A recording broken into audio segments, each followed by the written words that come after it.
What are your thoughts these days about renting versus buying? If people call in and ask, what's better?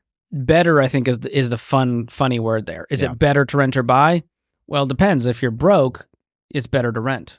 If you've got money and you're in a good financial position, get off the sidelines. Buy a house. Get your foot in the door. It's a moving goalpost. The $400,000 house 5 years from now is likely going to be more. It's going to be $500,000 or $550,000. And so I want people to buy a house as soon as they're financially ready. And it's a simple strategy here. Are you consumer debt free? Do you have an emergency fund? And do you have some good reserves to put down on the house? If you're doing it that way and the mortgage isn't going to be 60% of your take-home pay, like some of these callers have situations, then go ahead, buy a house and do it for the right reasons, do it in the right area, do your research, work with a real estate pro, and do it the right way. But most people are so frustrated with pent-up rage about renting that they're just willing to do anything to get in that house at any cost, and it becomes a burden instead of a blessing. That's what pains me when people call in and they've made that mistake. And how do you think the election affects most people that call in? In reality, this election, whoever is president, will have little to no effect on your personal finances. How much you make, how much you take home, your spending habits, largely that's still going to be the same as it was. We can argue about, well, what if they change a tax law, which largely affects the ultra wealthy? What if it affects other policy that could trickle down and affect me? At the end of the day, when you look at me shopping at the grocery store and me paying my bills, there's very little that a singular politician can do in the White House that could affect it. Now, state and local politics, way more effect on that. We have a bill right now. I just saw it in one of my neighborhood Facebook group, and there's a bill that could increase all of our property taxes. And that is a much scarier thing than the person in the White House chiming about some student loan forgiveness that will never happen. So I don't think the election is going to affect many people. It'll affect them emotionally. Yeah, there are other policies that aren't financial, but when it comes to personal finance, which is the world I live in, it's still going to be the guy in the mirror with the same income, the same job, the same habits, the same lack of budgeting. That's what's going to hold you back, not the person in the White House. Now, what do you think the government should be responsible for? Upholding reasonable laws. That's all I expect out of a government. And give me my driver's license in an efficient manner and let me go about my day and my way. The problem is I think the government has now overreached. They're trying to cause people to become dependent on them and go, hey, you need us. So this is why we need to be more involved, more regulation. And sure, I don't want to live in a chaotic society. I want to live in a organized society. And so it's kind of like the HOA. HOA can be great. It can uphold your property values. It avoids Joe Schmo having an RV and chaos in his front yard. But it can also mean a lack of freedom to do what I want to my house. So I think there's a reasonable level of involvement. And I think overall, we're seeing the government want to step in more and more to solve things in ways they are not capable of solving and not good at solving, in a way that the private sector could solve much better. And that's kind of where Elon comes in and goes, guys, you got to think about this differently. If you think of it like a business, it should have been bankrupt 70 times over by now, based on the spending and the revenue. And so, a lot of it to me seems like bribery from both sides. A lot just of trying corruption. to get votes, of just, lobbying. We'll lower your taxes if you vote for me. Oh, if you vote for me, we'll give you a $10,000 home buyer credit.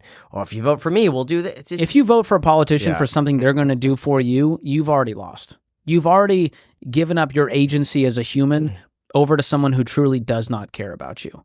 That's the frustrating part for me. And so truly, I don't care who wins the election. My life will largely be unchanged, wherever I cast my vote. And I'm totally okay with that. And I will survive, regardless of who it is. As long as they don't truly cause World War III and end the world, we will survive and live to fight another day. And so that's kind of my stance on all of this stuff, is it's fun to talk about policy, but when it comes to certain politicians changing your life, it's not going to happen. Like, you have way more ability to change your life than anyone out there. And you guys know that. No politician was the reason you're here today, because you guys hustled your butts, did it for a long period of time, and entertained and served a lot of people. That's it. Speaking of a lot of government overreach, do you think that there should be a minimum wage? Oh, do I think there should be a minimum wage? Should the minimum wage be nothing and just set by the current market rate? Whatever someone is willing to accept is the wage. I mean, that is how I think largely the economy's been going. Because when you look at the federal minimum wage, you can't live on that anyways. And so in no point in history was $7 an hour going to give you a wonderful life. And if you look at old, you can look at, well, in the 1940s, you just needed a nickel and you could buy. Sure, we can look at the old days. But in today's economy, no one is making it off of $7 an hour or even $13 an hour. Like that's 26 grand a year. And so I believe that you're much better off going, not what is the minimum wage I can get on by for the rest of my life, but what are ways I can increase my skill set and marketplace value to go get a $20 an hour job instead of the 15? What are the changes I need to make about myself to get me there? And so I think the argument about minimum wage is just it's a losing argument because who wants to stay there? I think a lot of this got brought up recently because of California's $20 minimum wage for fast food workers. And it was just isolated originally to certain fast food chains. And from what I've heard is that it's not just impacting the fast food work because initially the thought was that, it's just this and then everything else will be, the normal minimum wage. What I heard from someone was recently impacted by this who owns a smallish business is that all the employees expected a raise. And this is not fast food. They all expected a raise as well because they said, well, why am I working for $16 an hour when I could work a fast food job and get 20? Yeah. And so I'd rather just work the fast food job and get 20. Go for it. Yeah. But part of it is... But a lot of it too, those fast food workers, I think are getting their hours cut because there's not enough profit there to be able to support that. That's the part I want to business. address is as a business owner, what do you think you got to do to keep running this business and not go bankrupt? You have to increase your prices. If you don't increase prices and you've increased your cost of labor, well, very quickly you're going to run out of money.